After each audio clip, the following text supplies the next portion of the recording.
Le fort du Montalban est un petit bijou dans l'architecture militaire par les puretés de ses formes.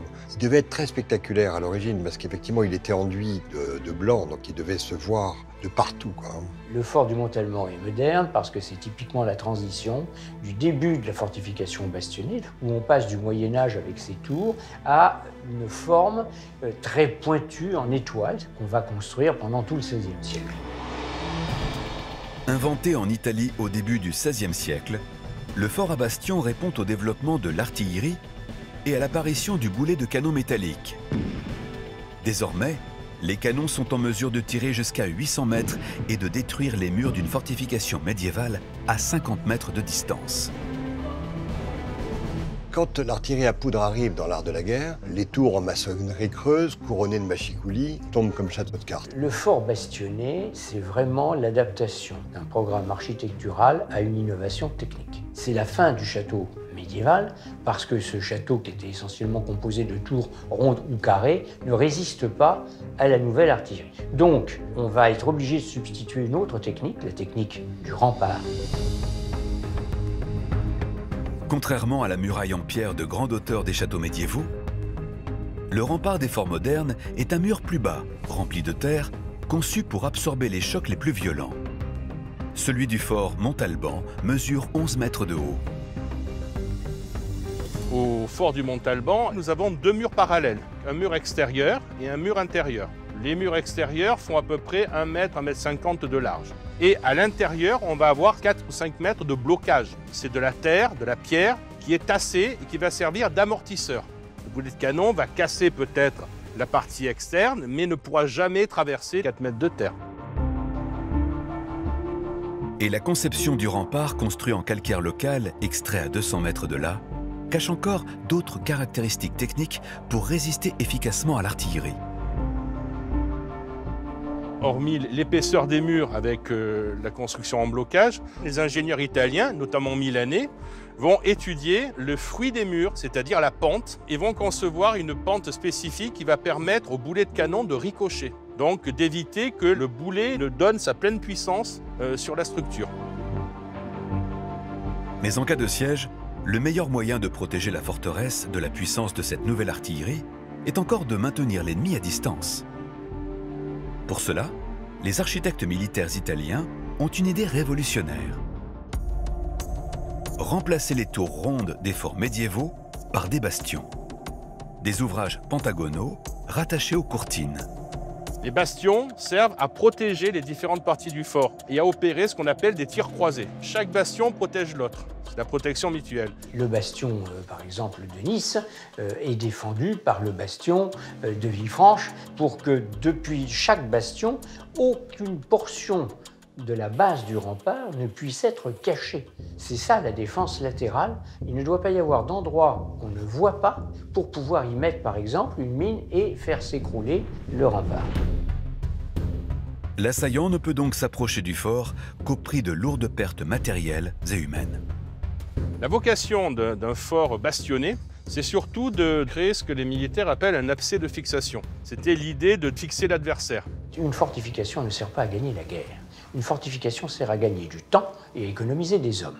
La garnison du Montalban, c'est 70 hommes, 100 hommes maximum. Mais ça oblige un adversaire qui l'encerclerait d'allonger la circonférence d'investissement, ce qui veut dire automatiquement d'augmenter de 10 à 20 000 hommes l'armée d'invasion.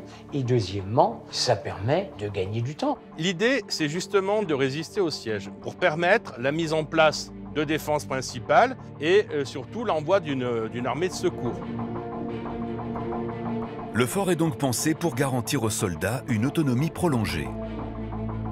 Sous la plateforme de tir, au deuxième étage des bastions, se trouvent les magasins, les cuisines et les logements. Un espace habitable de 170 mètres carrés, permettant à une garnison de 100 hommes de tenir un siège de plusieurs mois sans ravitaillement.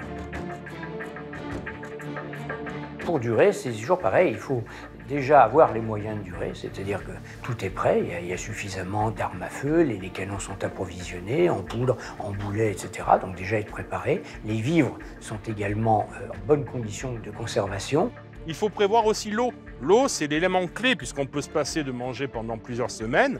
Par contre, au bout d'une semaine, surtout en plein été, sans eau, on ne peut pas résister. Ici, impossible de creuser un puits, pas de source, on est à 220 mètres d'altitude. Pour assurer l'autonomie en eau de la garnison, les architectes du fort Montalban doivent imaginer une autre solution. Donc, il a été décidé de recueillir l'eau de pluie par un système de canal et de rigoles qui prennent leur source sur la plateforme de tir. Sur la terrasse de tir supérieure, les concepteurs du fort ont revêtu le sol de briques dont le champ incliné du centre vers les murailles fait ruisseler l'eau de pluie jusqu'à une rigole en pierre de taille. Seulement la terrasse ne permet pas à elle seule de recueillir suffisamment d'eau pour toute la garnison. À nouveau, les bâtisseurs ont dû faire preuve d'ingéniosité. Le gros avantage du fort du Montalban, c'est qu'il est inscrit dans une pente et dominé par une montagne. On a nettoyé, si vous voulez, les surfaces rocheuses et on a créé des rigoles latérales qui fait que quand ça pleut, ça ruisselle dans la rigole et ça va vers les citernes. Donc on peut bénéficier non seulement des terrasses du fort, mais de tout le territoire dominant qui a permis de suppléer à la surface minuscule des terrasses qui n'auraient pas suffi à remplir les citernes. Filtrée de ces impuretés par un décanteur, l'eau de pluie est ensuite stockée dans une citerne profondément enfouie sous un bastion. L'emplacement de la citerne est très important. Et si une bombe arrive et rentre dans la citerne, la provision d'eau va être anéantie, ou en tout cas fortement réduite, donc la durée de résistance du fort aussi. Donc la citerne est protégée à la fois contre des coups directs, mais elle est protégée aussi contre la corruption interne par des animaux, par des pollutions extérieures. C'est vraiment absolument primordial. Malgré ces dispositifs, les soldats de la citadelle assiégée en 1691, puis en 1705, par les troupes de Louis XIV, sont contraints de se rendre à 2 reprises. À chaque fois, les Français vont passer par des lieux où ils ne sont pas attendus. C'est-à-dire que les militaires de Savoie ont prévu une attaque maritime. Or, les Français vont passer par l'intérieur des terres. En contournant le château de Nice, les Français réussissent à prendre la citadelle de Villefranche, d'où ils pilonnent le Montalban. La garnison est prise de court. Alors le fort n'a pas résisté aux assauts des troupes ennemies parce qu'il n'était pas en état. On l'avait négligé. Il était construit, les gens le voyaient, mais dedans, il n'y avait pas assez de canons, pas assez de poudre, pas assez d'eau et surtout pas assez d'hommes. Et donc quand les troupes ont commencé à investir et qu'ils ont vu débarquer tout autour du fort des centaines et des centaines de soldats, la dizaine d'hommes qui restait est partie. Elle a cherché son salut dans la fuite. En réalité, au XVIIe siècle, même bien défendu, le fort n'aurait pas eu les moyens de résister à la puissante armée de Louis XIV, ni à celle de ses canons mobiles dont la portée dépasse désormais 1 kilomètre. Au XVIIe siècle, il est déjà un peu vieillot. D'ailleurs, Vauban le dit, il est tout petit, il est étroit, il ne tient que 50 à 70 hommes. Quand on voit la multiplication des meurtrières, alors qu'il n'y a même pas un tiers de défenseurs possibles derrière les meurtrières, le bossage, tout est symbolique. On est dans une architecture de signes qui dit sa puissance, qui la proclame, au lieu d'être réellement efficace.